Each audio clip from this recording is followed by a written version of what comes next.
साथियों नमस्कार। आप सभी का स्वागत है इस YouTube चैनल पर। जो क्लास आज की है या हिस्ट्री की क्लास है, इसके अंतर्गत हम लोग जो पढ़ रहे हैं वो है सिंधु घाटी सभ्यता या हड़प्पा सभ्यता। इसमें हम इस समय जो इससे संबंधित विभिन्न प्रकार के पुरास्थल मिले हैं उसकी चर्चा कर रहे हैं। तो पिछली क्लास में हम लोगों ने देखा था कि कालीबंगा से संबंधित जो हमें साक्ष्य मिले हैं और जो उसकी खोज हुई है उसके उत्खननकर्ता कौन थे, इन तमाम बातों को हम लोगों ने बहुत विस्तृत तरीके से अध्ययन किया था। तो अब देखते हैं आज की जो क्लास होगी, इसमें हड़प्पा सभ्यता से संबंधित जो और महत्वपूर्ण पुरास्थल हैं उसकी चर्चा करेंगे। तो आइए चलते हैं, देखते हैं। तो आज में इसमें जो पुरास्थल है वह है चहुदड़ो पुरास्थल। यह हड़प्पा सभ्यता से संबंधित है। अब इसके विषय में देखते हैं। यह स्थित कहाँ है? यह पाकिस्तान के सिंध प्रांत में सिंधु नदी के बाएं तट पर स्थित है। हम आपको मानचित्र के माध्यम से शुरुआत में बताए थे, पूरा बहुत अच्छे तरीके से मैपिंग किए थे। अगर आप हमारे प्लेलिस्ट पे जाके देखेंगे यूट्यूब चैनल के तो आपको सारे वीडियोज मिल जाएंगे। अब पूरा मानचित्र के थ्रू आपको हम एक एक करके जितने पुरास्थल थे उसको बहुत बेहतरीन तरीके से आपको समझाए थे। उसमें हमने आपको बताया था कि हड़प्पा सभ्यता से संबंधित जो अफगानिस्तान में पुरास्थल थे उसको समझाया। उसके बाद हम आपको लेके गए थे पाकिस्तान के पंजाब प्रांत में। वहाँ पे हमने बताया कि रावी नदी के तट के आसपास या पंजाब प्रांत में जो विभिन्न प्रकार के स्थल मिले हैं उसको हमने आपको समझाया था। उसके बाद आपको हम सिंध प्रांत में लेके गए थे, वहाँ हमने बहुत अच्छे तरीके से आपको पूरा मानचित्र के माध्यम से समझाया था। तो वहीं से संबंधित एक स्थल है चहुदड़ो, जो सिंध प्रांत में। अगर थोड़ा मानचित्र बना के आपको दिखा दें, जैसे आपका ये है भारत का मानचित्र है, ठीक, यहाँ पे, ठीक। तो आपका ये जो क्षेत्र है यही आपका है सिंधु क्षेत्र, ठीक, यही आपका है सिंधु क्षेत्र। इसी सिंधु क्षेत्र में एक नदी बहती है। सिंधु क्षेत्र में नदी है सिंधु नदी। कौन सी नदी है? सिंधु नदी। इसी सिंधु नदी के तट पर यह चहुदड़ो जो है, चहुदड़ो स्थल, चहुदड़ो स्थल स्थित है, ठीक। अब आपको समझ में आ गया होगा, हमने मानचित्र के माध्यम से आपको समझा दिया। चहुदड़ो पुरास्थल पाकिस्तान के जो सिंध प्रांत है वहां पे सिंधु नदी बहती है, उसी के तट पर यह चहुदड़ो स्थित है, ठीक। अब देखते हैं ये खोजा कब गया। तो जो चहुदड़ो है इसकी जो खुदाई हुई थी वह 1931 ईस्वी में हुई थी, 1931 में हुई थी। तो जो इसके खोज करता है वह है NG मजूमदार, ठीक। आप समझिए, यहाँ पे जो चहुदड़ो पुरास्थल है उसकी जो खोज करता है उनका नाम है NG मजूमदार। इन्होंने 1931 ईस्वी में चहुदड़ो पुरास्थल की खोज की थी, ठीक। अब इसकी खोज हो गई 1931 ईस्वी में। फिर 1935 ईस्वी में आते हैं मैके महोदय। जब उनको पता चला कि मजूमदार महोदय ने सिंध प्रांत में चहुदड़ो नामक पुरास्थल की खोज की है, तो वहां पे जाकर के मैके महोदय 1935 ईस्वी में उसी पुरास्थल की खुदाई करते हैं। और जब खुदाई करेंगे तो मैके महोदय ने एक जो यहाँ पे इनके साक्ष्य मिला उसके आधार पर अर्नेस्ट मैके महोदय ने इसे भारत का सैफील्ड नाम दिया है। उपनाम से जाना है कि यह भारत का सैफील्ड है। परीक्षा में पूछा जाता है कि किस पुरातत्ववेत्ता ने चहुदड़ो को भारत का सैफील्ड कहा है, तो आपका उत्तर होना चाहिए मैके महोदय। अब देखते हैं इसकी विशेषता क्या क्या है। विशेषता का अर्थ क्या? यहाँ पे जो हमें साक्ष्य मिला है, साक्ष्य के माध्यम से हम जानेंगे कि यहाँ पे कौन कौन सी चीजें, विशेष चीजें रही होंगी। ठीक, तो जो साक्ष्य मिला है यहाँ से कि सैंधव सभ्यता का ये औद्योगिक नक्शा मालूम पड़ता है। जैसे उद्योग से संबंधित जो विभिन्न प्रकार के औजार मिलते हैं, जो विभिन्न प्रकार के यहाँ पे उद्योग को स्थापित करने के लिए या चलाने के लिए जो उपकरण की जरूरत होती है, उन्हीं उपकरणों का साक्ष्य चहुदड़ों से मिला है। ठीक, इसीलिए सैंधव सभ्यता का इसे औद्योगिक शहर कहा गया। ठीक, और दूसरी बहुत महत्वपूर्ण विशेषता है, परीक्षा में अक्सर पूछा जाता है कि जो चहुदड़ो है यहाँ पे किलेबंदी नहीं की गई थी। जैसे हमने देखा था, चाहे कालीबंगा की हमने बात की, चाहे हड़प्पा की हमने बात की थी, चाहे मोहनजोदड़ो की बात की थी, कि जितने पुरस्थलों की हमने चर्चा पिछले क्लास में की है, वहाँ पे देखें चाहे पश्चिमी टीला हो या पूर्वी टीला हो, यहाँ पे उसे सुरक्षित रखने के लिए वहाँ के लोगों ने अपने शहर को सुरक्षित रखने के लिए उसके चारों तरफ रक्षा प्राचीर बनाए थे। लेकिन जो चहुदड़ो है, ये जो क्षेत्र है, इसे सुरक्षित रखने के लिए किसी भी प्रकार का कोई किलेबंदी नहीं की गई थी। ठीक, अब देखते हैं कि यहाँ से उत्खनन के दौरान कौन कौन से महत्वपूर्ण चीजें हमें यहाँ से मिली हैं। ठीक, तो देखते हैं यहाँ से मैके महोदय जब यहाँ पे खुदाई की 1935 ईस्वी में, तो उन्हें यहाँ से गुरिया मिली है, या जिसे मनके कहा गया। ठीक, यहाँ से उन्हें गुरिया मनके बनाने का कारखाना मिला है। ठीक, और जो भट्ठी पे वहाँ पे सब कुछ गर्म करके बनाया जाता था, ठीक, वो भट्ठी भी इन्होंने खोजा है। आपको ध्यान देना है, मैके महोदय ने चहुदड़ों से मनके बनाने के कारखाने को खोजा है। ठीक, अब देखते हैं और क्या क्या मिला है। दूसरे बिंदु की चर्चा करेंगे तो चहुदड़ों से महिला सौंदर्य प्रसाधन का साक्ष्य मिला है। जो लेडीज वर्ग थी, वहाँ पे जो महिला थी, वो मेकअप करने के लिए या फिर अपने आप को सजाने के लिए जो स्त्रियां प्रयोग करती हैं आज के समय में, उन चीज़ों का साक्ष्य भी यहाँ से मिला। अब कौन कौन सी चीज़ें मिली थी? ठीक, वहाँ की जो महिलाएं थी किन किन चीज़ों को लगाती थी, उनमें क्या है, रंजन शलाका। अब यह क्या है? रंजन शलाका को कहा गया है लिपस्टिक, जो होठों में लगाई गई, ठीक, लगाई जाती हैं। उसके बाद एक काजल का साक्ष्य मिला है, जो आंखों में लगाया जाता था, जो महिलाएं लगाती थी। पाउडर तो आपको पता ही होगा, जो लगाया जाता है। उसके बाद यहाँ पे हमने देखा महिलाओं से संबंधित जो अपने आप को सजने संवरने के लिए जो वहाँ पे महिलाएं थी जो प्रयोग करती थी, उसमें लिपस्टिक या रंजनशाला का प्रयोग उन्होंने किया, काजल का प्रयोग किया और पाउडर।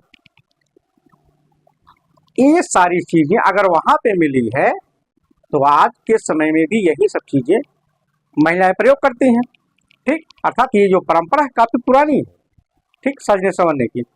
अब चलते हैं अगले बिंदु पर। अगले बिंदु में क्या है कि चहुदड़ों से वक्राकार ईंटें मिली हैं। ध्यान दीजिए, बहुत ही महत्वपूर्ण, अगर इसे हम महत्वपूर्ण चीजें कह लें, ठीक, तो बहुत महत्वपूर्ण है। अक्सर परीक्षा में पूछ लिया जाता है कि वक्राकार ईंटें कहाँ से मिली है, किस पुरास्थल, किस सैंधव पुरास्थल से वक्राकार ईंट का साक्ष्य मिला है। तो आपका उत्तर होगा कि चहुदड़ों से वक्राकार ईंटों का साक्ष्य मिलता है। अब देखते हैं, यहाँ से वक्राकार ईंटें तो मिल गई, अब और क्या मिली है, यहाँ से स्याही और दवात का साक्ष्य मिला है।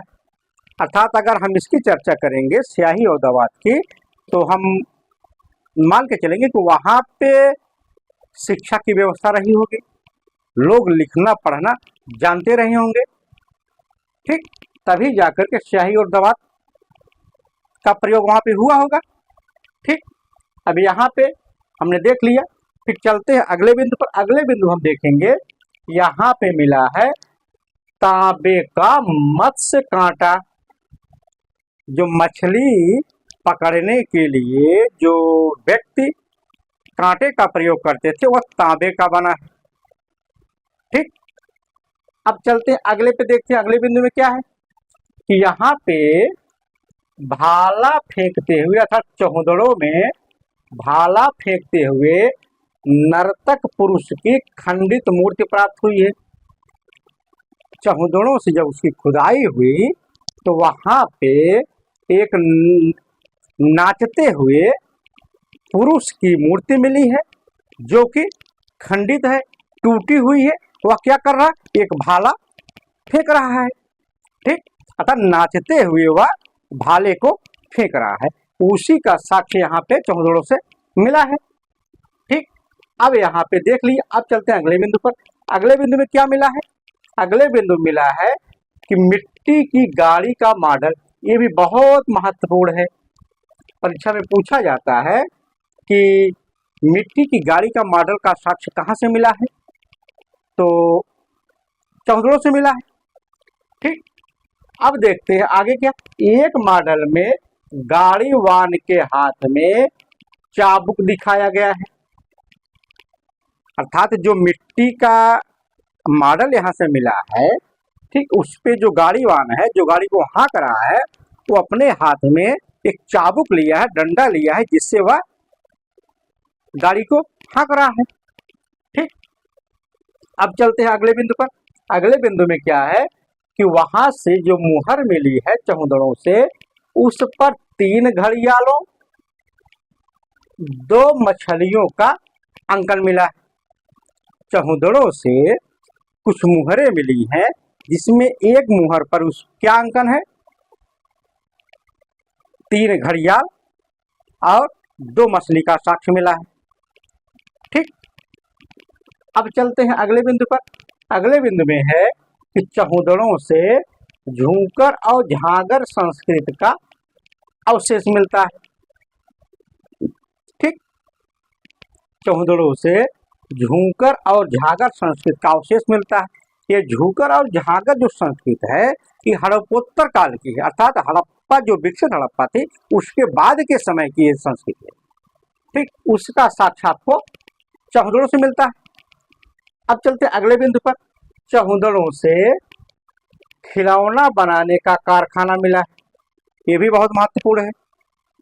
ये भी परीक्षा में कई बार पूछा गया है कि खिलौना बनाने का कारखाना कहाँ से मिला है, तो चौहदड़ों से मिला है। ठीक, अब चलते हैं अगले बिंदु पर।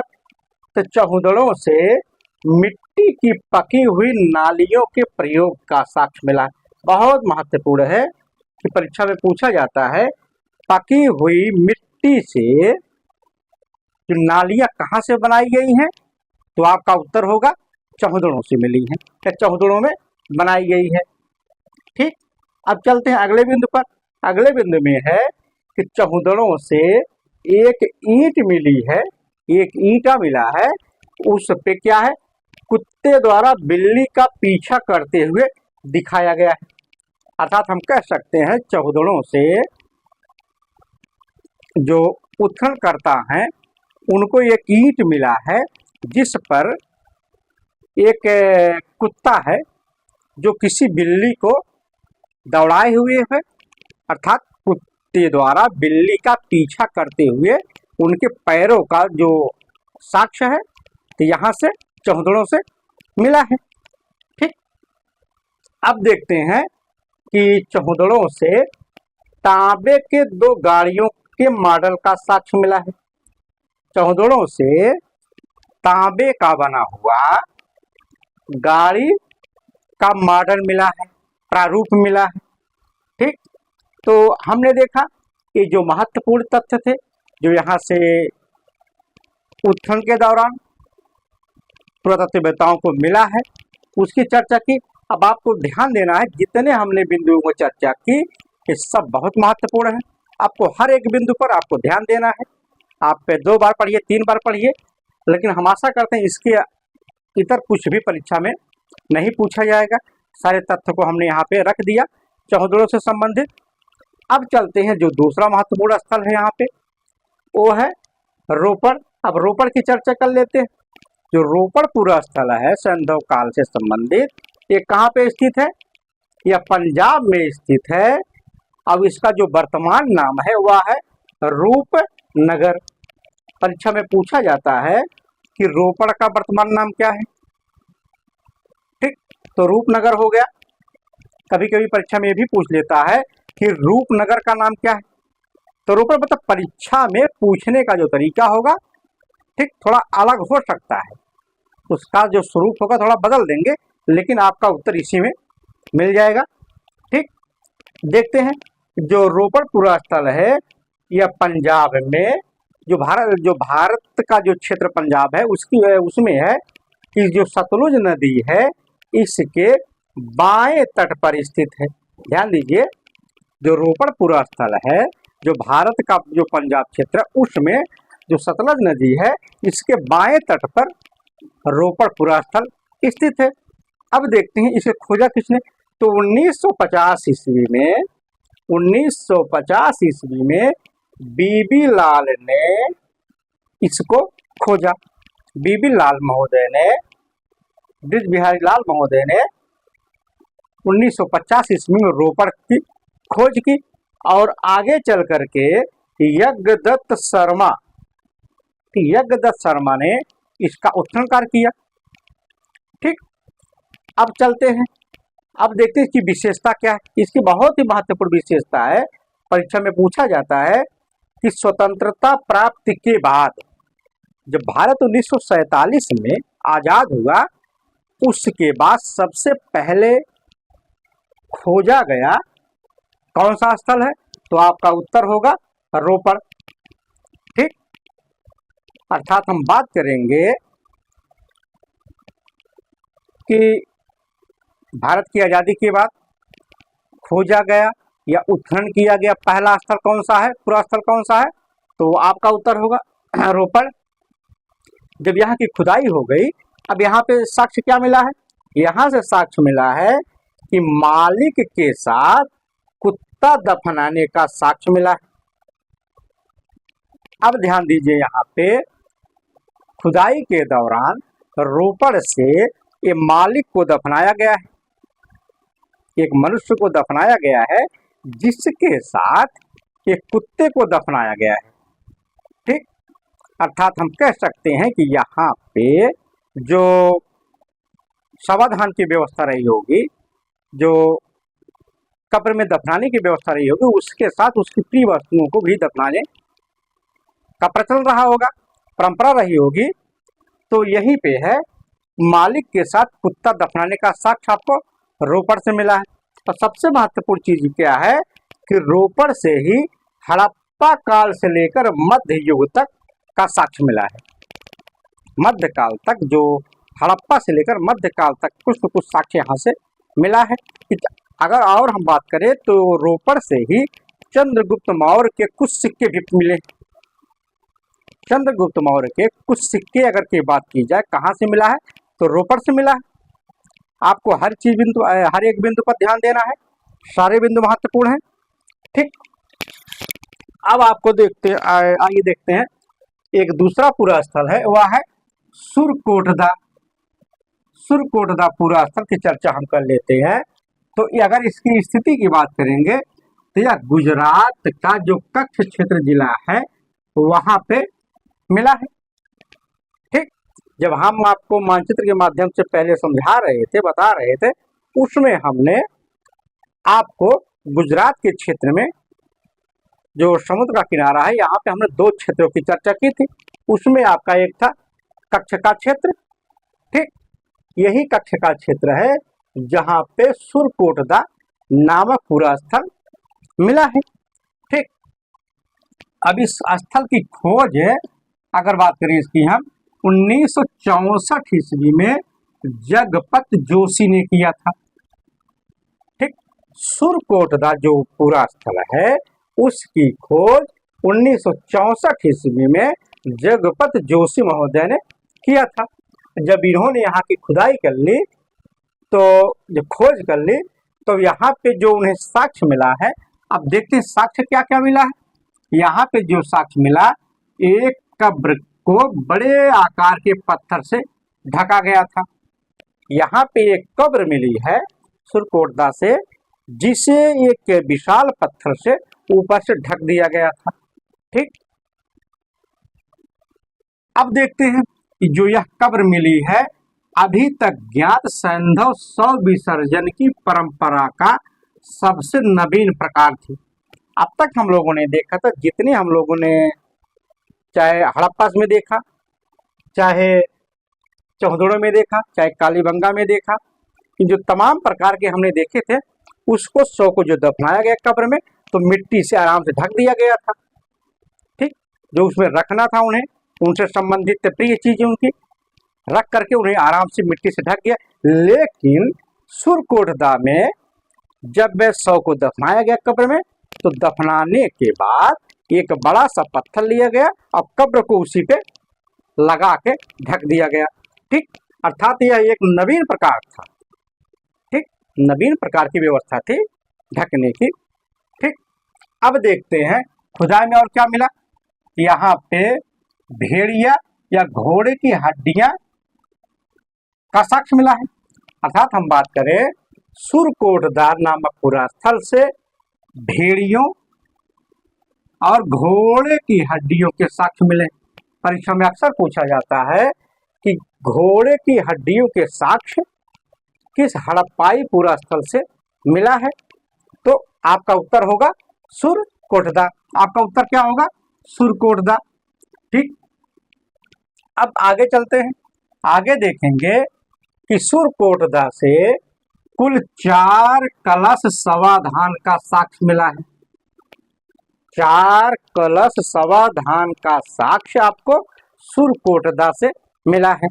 कल हमने आपको जब कालीबंगा हमने आपके समय चर्चा कर रहे थे, उसमें हमने आपको जो सवाधान के 3 प्रकार थे उसकी चर्चा की थी और आपको बताया था कि सवाधान 3 प्रकार के थे जो वहाँ पे शव को दफनाया गया। एक पूर्ण समाधान, एक आंशिक समाधान और एक कलश समाधान। उसी में एक है कलश समाधान। कलश समाधान में क्या था, जैसे किसी व्यक्ति को जब जला दिया जाता था, ठीक, जलाने के बाद जो उसका बाद में जब कुछ उसके जो जलाने के बाद बचता था, वही कलश में रख करके ले जा करके उसे दफना दिया जाता था। जैसे आज है, किसी व्यक्ति जब किसी व्यक्ति की मृत्यु हुई, जब उसे जलाया गया तो जलाने के बाद एक कलश लिया जाता है जिसमें उससे संबंधित जो हड्डियां होती हैं उसे उसमें भर करके चाहे गंगा में विसर्जन कर दिया जाए या फिर कहीं और ले जा करके जहाँ लोग उचित समझते हैं उसको विसर्जित कर दिया जाता है या फिर दफना दिया जाता है। वही है कि कलश में शव को रख करके उससे संबंधित जो थोड़ी मोड़ी चीजें मिलती हैं बचती हैं उसे दफनाया गया, तो वही है कलश समाधान। ठीक, अब देखते हैं यहाँ पे जो सुरकोटदा है, यहाँ पे शॉपिंग कॉम्प्लेक्स आप जानते होंगे। शॉपिंग कॉम्प्लेक्स क्या है? जहाँ पे कपड़े से संबंधित जो तमाम प्रकार के शॉपिंग मॉल होते हैं वही शॉपिंग कॉम्प्लेक्स थे। उसका यहाँ पे साक्ष्य मिला, परीक्षा में पूछा जाता है। एंटीमनी की छड़ यहाँ से मिली है। ठीक, तराजू का एक पलड़ा मिला है जो तराजू तौलने के लिए होता है। इसमें एक और बटखरा होता है, एक और बस सामान होता है, तौला जाता है। उसमें जो उसका पलड़ा होता है जिसमें सामान रखा जाता है, वही पलड़ा का तराजू का जो पलड़ा है उसका साक्ष्य सुरकोटदा से मिलता है। तो यहाँ से कुल्हड़ की प्राप्त हुई है। अब कुल्हड़ क्या है? जिसमें हम चाय पीते, वही कुल्हड़ जिसमें पानी पिया जाता है। ठीक, इसी कुल्हड़ की प्राप्ति, अर्थात हम बात करें यहाँ पे जो बर्तन है उसे पका करके प्रयोग किया जाता था। ठीक, अब चलते आगे, अगले बिंदु में देखेंगे कि पत्थर की चिनाई वाले भवनों का साक्ष्य मिलता है। सुरकोटदा से जो भवन बनाए गए हैं वहां पे वो पत्थर के बनाए गए हैं। ठीक,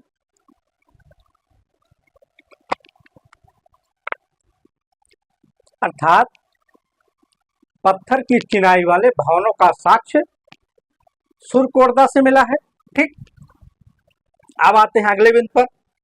तो अगले बिंदु में क्या है कि यहाँ पे गोफन पत्थरों का ठीकरा मिला है। गोफन पत्थरों का ठीकरा मिला है जिस पर सैनिक का अंकन है। ठीक, जो गोफन नामक पत्थर है इसका एक जो साक्ष्य मिला है उस पर क्या है, एक सैनिक का अंकन मिला है।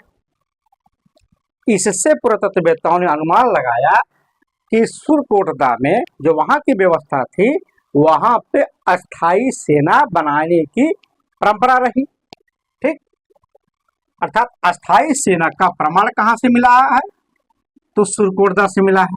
ठीक, अगले बिंदु में देखते हैं इसके दुर्ग क्षेत्र में, जो यहाँ पे दुर्ग क्षेत्र है, ठीक, यहाँ से 9 कमरों वाले भवन का साक्ष्य मिला है। आप ध्यान देंगे यहाँ पे जो सुरकोटदा है, यहाँ पे जो दुर्ग क्षेत्र है, जो पश्चिमी टीला था जो हमने देखा था वहां पे, ठीक, जो दुर्ग क्षेत्र है यहाँ पे 9 कमरों का एक भवन मिला है। ठीक, लेकिन जब आगे चलते हैं नगर क्षेत्र में जो सामान्य क्षेत्र था वहां पे 4-5 कमरों वाले भवन का साक्ष्य मिला है। आपको ध्यान देना है जो दुर्ग क्षेत्र है वहां पे 9 कमरों का एक भवन मिला है, लेकिन जो वहां पे सामान्य लोग रहने वाले थे वहां पे 4 या 5 कमरे बनाए गए थे जिसमें अपने लोग रहते थे। ठीक, अब चलते हैं अगले बिंदु पर। अगले बिंदु में है यहाँ से सुरकोटदा से सफेद चित्रकारी से युक्त काली लाल रंग की एक नवीन मृद भांड परंपरा अस्तित्व में आई। अर्थात हम बात करें कि सुरकोटदा से सफेद चित्रकारी की गई काले लाल रंग की एक मिट्टी की बनाई जाने वाली अलग परंपरा की अस्तित्व सामने आया था। ठीक, यहाँ पे हमने सुरकोटदा की चर्चा की, जो महत्वपूर्ण चीजें यहाँ पे मिली उसकी चर्चा हम लोगों ने की। उसके बाद अब चलते हैं जो अगला पूरा स्थल है वह है बनावली। कौन सा पूरा स्थल है, बनावली। अब देखते हैं बनावली की स्थिति कहाँ पे है या स्थित कहाँ पे है। जो बनावली पूरा स्थल है हरियाणा राज्य में एक जिला है हिसार। हरियाणा में एक जिला है हिसार, वहां पे एक नदी बहती है रंगोई नदी। ध्यान दीजिए आप, यहाँ पे हरियाणा में जो हिसार जिला है वहां पे एक नदी बहती है रंगोई, उसी के तट पर बनावली नामक पूरा स्थल स्थित है। ठीक, अगर इसके उत्खनन की बात करें, इसका जो उत्खनन किया है आर.एस. बिष्ट महोदय ने किया है। आर.एस. बिष्ट महोदय ने बनावली नामक पूरा स्थल की उत्खनन कार्य किया है। ठीक, अब चलते हैं इसकी विशेषता, इसकी विशेष बातें क्या है यहाँ पे जो मिली है चीजें। ठीक, अब देखते हैं कि बनावली से सैंधव संस्कृति के तीनों स्तरों, चाहे हम प्राक स्तर की बात करें, चाहे विकसित स्तर की बात करें, चाहे उत्तर स्तर की बात करें, तीनों स्तरों का जो साक्ष्य है वो बनावली से मिला है। ठीक, अब चलते यहाँ पे देखते हैं कि जो तीनों स्तर का प्रतिनिधित्व करता है बनावली, यहाँ पे जो प्राक सैंधव स्थल है, प्राक सैंधव स्थल से नगर नियोजन का साक्ष्य मिलता है। जो हमने चर्चा की थी जब हम आपको समझा रहे थे शुरुआत में, अगर हमारी क्लास देखेंगे सैंधव सभ्यता से संबंधित, उसमें हमने आपको प्राक सैंधव से संबंधित जितने पूरा स्थल हैं उसकी चर्चा हमने की थी। ठीक, तो वहां पे हमने बताया था जो आपका बनावली है, कालीबंगा है, यह प्राक सैंधव से संबंधित स्थल है। तो यहाँ पे देखिए प्राक सैंधव जो चरण है वहां से नगर नियोजन का साक्ष्य मिला है। ठीक, अब जो इसका अंतिम चरण है जो हड़पोत्तर जिसे कहेंगे, ठीक। तो वहां पे क्या मिला है, जो इसका तीसरा चरण होगा वहां से बड़ा संस्कृत का साक्ष्य मिलता है, ठीक। अब चलते हैं अगले बिंदु पर, और किसकी क्या विशेषता है, तो बनावली से पकी ईंटों के प्रयोग का साक्ष्य मिला है। यहाँ पे ध्यान दीजिए, परीक्षा में पूछा जाता है कि पकी ईंटों का प्रयोग कहाँ किया गया, तो बनावली में किया गया। अब जो पकी ईंटें हैं उसे बनाने के लिए उसका प्रयोग करके कौन कौन सी चीजें बनाई गई, तो पकी ईंटों का प्रयोग करके यहाँ पे कुआं बनाया गया, स्नान क्षेत्र बनाया गया, अर्थात स्नान करने के लिए जो घर बनाए गए वो पकी ईंटों के बनाए गए, अर्थात। और देखिए, जल निकासी के लिए जो जल निकासी की नालियां बनाई गई थी, नालियों को बनाने में भी पकी ईंटों का प्रयोग किया गया, ठीक। अब चलते हैं अगले बिंदु पर। अगले बिंदु में क्या है कि बनावली में संपूर्ण मुहरें केवल निचले नगर क्षेत्र से मिली हैं। अब आपको ध्यान देना है, परीक्षा में अगर पूछ लिया जाए कि कौन सा ऐसा हड़प्पाई पुरा स्थल है, संधव कालीन पुरा स्थल है जिसमें जितने भी मोहरें मिली हैं वह केवल नगर क्षेत्र से मिली है या निचले क्षेत्र से मिली है, तो आपका है बनावली। अर्थात हम बात करें कि बनावली से जो निचला नगर क्षेत्र है वहीं से ही केवल मुहरों का साक्ष्य मिला है, ठीक। अब आते हैं यहां से उत्खनन के बाद कौन कौन सी चीजें मिली हैं, उसमें अगर हम देखें तो बनावली से मिट्टी का बना हुआ हल मिला है, मिट्टी का बना हुआ हल मिला है। परीक्षा में पूछा जाता है मिट्टी का बना हुआ हल कहाँ से मिला है, तो बनावली से मिला है। पत्थर का बटखरा मिला है, अर्थात बटखरा क्या है, तो जो वस्तुएं थी उसे तौलने के लिए, मापने के लिए पत्थर का बटखरा बनाया गया था, उसी से वस्तुओं को तौला जाता था, मापा जाता था। अब और क्या मिला यहाँ से, बनावली से आरा युक्त मिट्टी का पहिया मिला है। जो पहिए मिले हैं बनावली से वह मिट्टी का बना है और उसकी जो डिजाइनिंग है वो आरा युक्त है। तो जिस तरीके से आरा होता है, ठीक, उसमें धारीदार होती है, ठीक उसी तरीके से इसे बनाने के लिए आरा युक्त ढांचा का प्रयोग किया गया, ठीक। अब देखते हैं अगले बिंदु पर, तो बनावली से सड़कें नगर को तारांकिकी भागों में बांटती हैं। अब तारांकिकी क्या है, अर्थात स्टार शेप, जैसे स्टार होता है, जैसे अगर हम बात करें, ठीक इस तरीके से जैसे स्टार होता है, इसी तरीके से जो सड़कें बनाई गई थी, जो नगरों में सड़कें बनाई गई थी, तो इसी तारांकिकी के आधार पर था, स्टार शेप में यह थी, ठीक।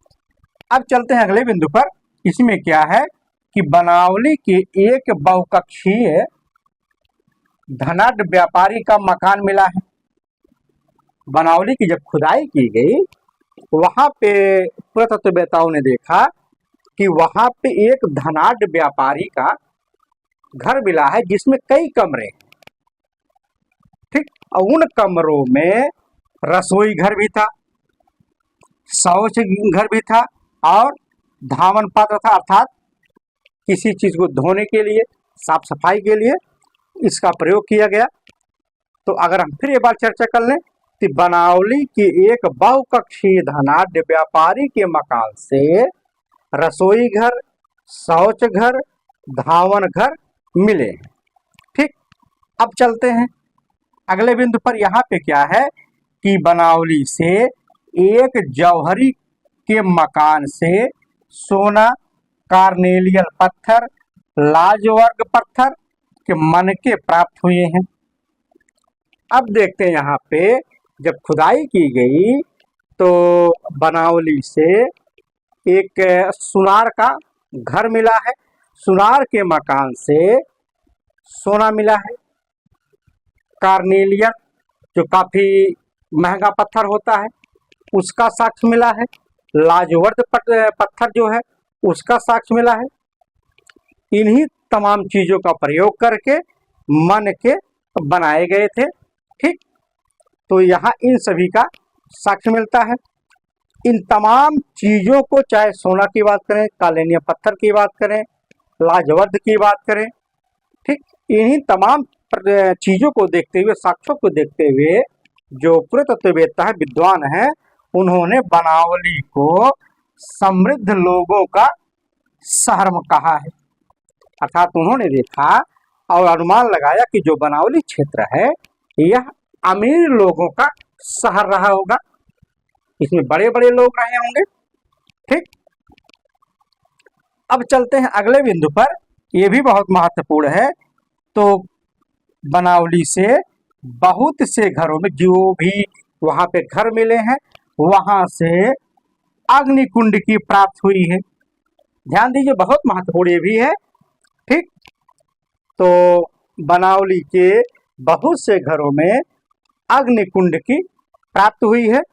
तो साथियों, इसमें हमने जो 4 महत्वपूर्ण पुरास्थलों की चर्चा की, तो इसमें सारे जो कंटेंट इससे संबंधित थे, जो साक्ष्य मिले हैं, जो परीक्षा में पूछे जाते हैं, हमने आपको बताया।